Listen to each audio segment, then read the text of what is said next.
નમસ્કાર દોસ્તો, આજના વિડીયોમાં આપણે એવા સંકેતો વિશે જોઈશું કે જે સંકેતોથી તમે જાણી શકો છો કે શું તમારા ઘરમાં પણ ભગવાનનો વાસ અને આશીર્વાદ છે કે નહીં.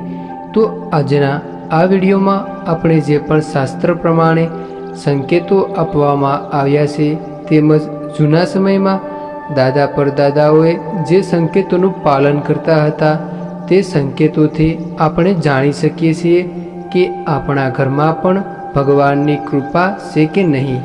તો દરેક લોકો પોતાના ઘરમાં દીવો, અગરબત્તી અને પૂજા કરતા હોય છે, પરંતુ આપણને એ બાબતની જરા પણ જાણ હોતી નથી કે શું આપણા ઘરમાં ભગવાનનો વાસ છે કે નહીં, શું આપણા પરિવાર અને ઘરમાં ભગવાનના આશીર્વાદ છે કે નહીં. તો આજના આ વિડીયોમાં આપણે એવા અમુક સંકેતો જોઈશું કે જે સંકેતો જાણ્યા પછી તમને અવશ્ય ખબર પડી શકે છે કે તમારા ઘરમાં ભગવાન અને માતાજીનો વાસ કે કૃપા છે કે નહીં. તો ચાલો તમારા બધાનો કિંમતી સમય બગાડ્યા વગર વિડીયોની શરૂઆત કરીએ. તો પહેલું, ભગવાનને ધરવામાં આવેલ થાળમાં કોઈ પણ જીવ, એ પછી કીડી હોય કે ઉંદર જો જોવા મળે અથવા તો તે ખાતું જોવા મળે તો સમજવું કે આ આપણી પ્રાર્થના સફળ થઈ છે, તેમજ તે થાળ ભગવાન પાસે પહોંચી ચૂક્યો છે. કારણ કે ભગવાન કોઈપણ સ્વરૂપમાં તમે ધરેલો થાળ ચાખવા આવેલા હોઈ શકે છે. જેથી આવા સંજોગોમાં બંને હાથ જોડી અને ભગવાન અને માતાજીની આભાર માનવો જોઈએ. આગળ બીજું, એક માન્યતા અનુસાર ક્યારે પણ તમે કોઈ પણ માતાજી કે ભગવાનના પિતૃની મૂર્તિને સ્થાન કરાવો છો ત્યારે જો પાણીનો કલર આછા પીળા રંગનો થવા માંડે તો પણ સમજવું કે તમારા ઘરમાં ભગવાનનો વાસ હોઈ શકે. ત્રીજું,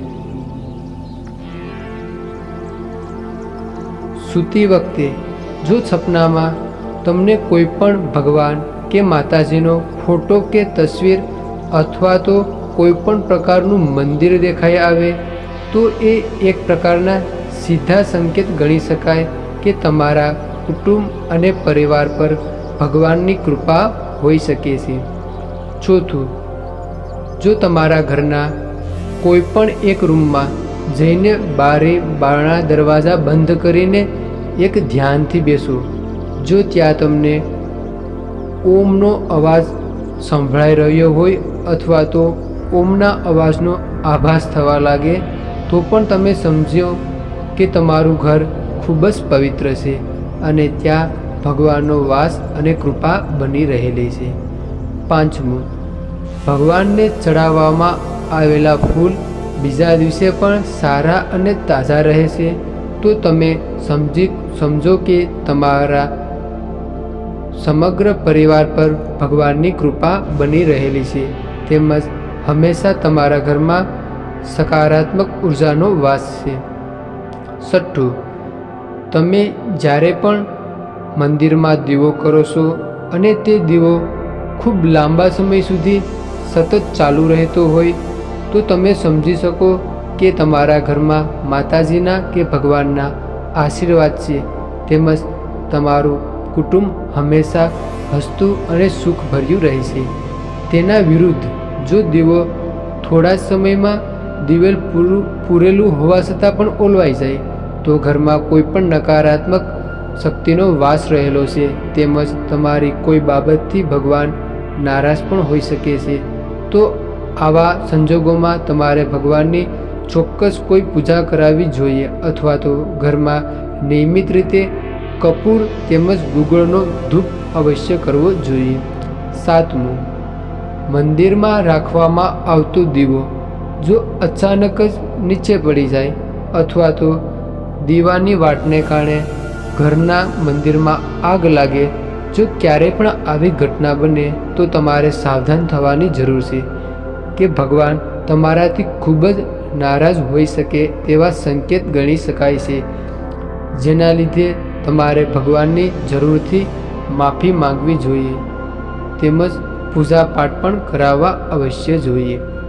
8મું, જો મંદિરમાં સ્વસ્તિકની સાથે થોડું ગંગાજળ રાખવામાં આવે છે, તે ઘરમાં હંમેશા સકારાત્મક શક્તિનો વાસ થાય છે, તેમજ ઘરમાં અચાનક કોઈ પણ પ્રકારની મુસીબત આવતી નથી. 9મું, અચાનક જ મંદિરની કોઈ મૂર્તિ નીચે પડી અને ભાંગી જાય અથવા તો ખંડિત થઈ ગઈ તો સમજવું કે તમારી કોઈ બાબતથી ભગવાન નારાજગી બતાવી રહ્યા છે. આવા સંજોગોમાં ભગવાન પાસે જરૂર માફી માગવી જોઈએ.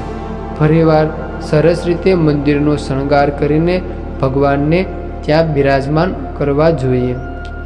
10મું, જો તમે કોઈ પણ મનમાં મનોમન કરેલી કોઈ પણ માનતા હંમેશા સફળ થાય છે, તો આ એક સંકેત કે તમારા પરિવાર પર ભગવાનનો આશીર્વાદ બનેલો હોય છે.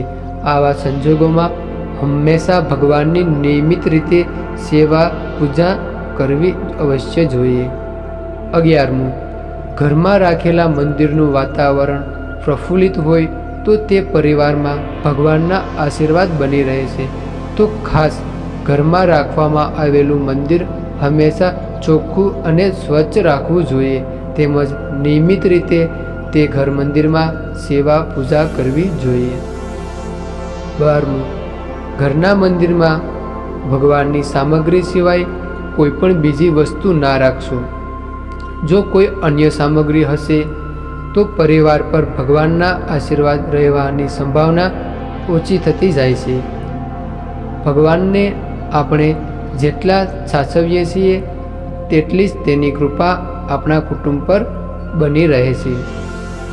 13મું, જો ઘરમાં રહેલું નાનું બાળક જો પૈસાની નોટો અથવા તો પૈસા જોઈને અચાનક ખૂબ જ રાજી થતું હોય અથવા તો ખૂબ ખુશને મારે હરખાઈ જતું હોય તો પણ સમજો કે આવનારા સમયમાં માતા લક્ષ્મીની કૃપા તમારા પર મહેરબાન થશે.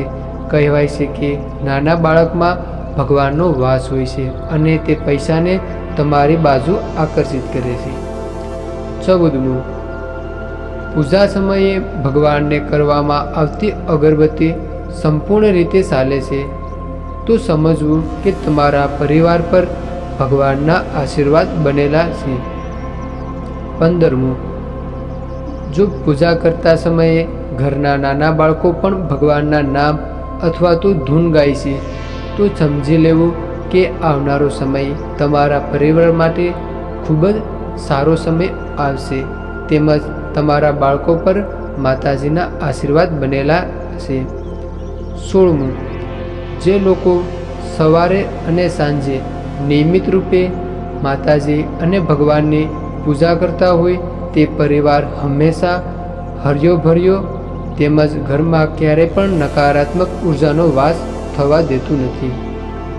17મું, જો તમારા ઘરમાં ક્યારેય પણ તુલસીનો છોડ સુકાતો જ નથી તો સમજવું કે તમારા ઘરમાં ભગવાનની કૃપા બનેલી રહી છે. આવા સંજોગોમાં ભગવાનની સાથે તુલસીના છોડની પણ નિયમિત રીતે પૂજા કરવી જોઈએ. એક અગરબત્તી તુલસીના છોડને પણ પાસે રાખી શકો છો. 18મું, જો આપણા ઘરના મંદિરમાં હંમેશા છૂટા પૈસા જોવા મળે છે તો તે ઘર માટે ખૂબ જ શુભ માનવામાં આવે છે. આવા સંજોગોમાં લક્ષ્મી માતાજી ક્યારેય પણ તમારા ઘરમાં પૈસાની ઓસપ કે અછત થવા દેતા નથી, જેથી ઘરના મંદિરોમાં થોડા છૂટા પૈસા જરૂરથી રાખવા જોઈએ. 19મું, જો તમારો કોઈ પણ ધીમો પડેલો ધંધોની આવકમાં અચાનક તે ધંધામાં વધારો થવા લાગે તો પણ સમજી જશો કે માતા લક્ષ્મીની કૃપા તમારા પર બનવા લાગી છે. આવા સમયમાં ક્યારે પણ અભિમાન કરવું નહીં અને ઘમંડી પણ ક્યારે બનવું નહીં, પરંતુ સાચા મનથી માતા લક્ષ્મીનો આભાર માનવો. 20મું, આંગણે આવેલું કોઈ પણ અતિથિ અથવા તો મહેમાન કે સાધુ બ્રાહ્મણ તમારા ઘરેથી ખૂબ રાજી થઈને જાય છે તો પણ આવતા સમયમાં ખૂબ સારા સંકેતો મળી શકે છે.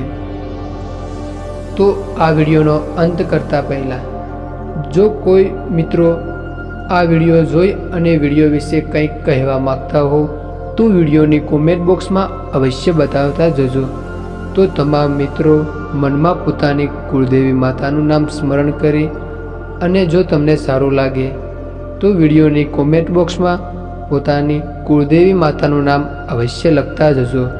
તો યુટ્યુબ દોસ્તો, જો તમે આ ચેનલ પર નવા હોય અને જો તમને આવા વિડીયો જોવા માગતા હો તો આપણી આ યુટ્યુબ ચેનલને જરૂર સબસ્ક્રાઈબ કરી દેજો, એટલે આપણે વારંવાર નવા આવતા વિડીયો સાથે પાછા મળી શકીએ. તો તમામ મિત્રો અને તમામ મિત્રોના પરિવાર હંમેશા ખુશીથી જીવન વિતાવે એવી ભગવાન સાથે અમારી પ્રાર્થના છે. તો ચાલો હવે નવા વિડીયો સાથે પાછા મળશું.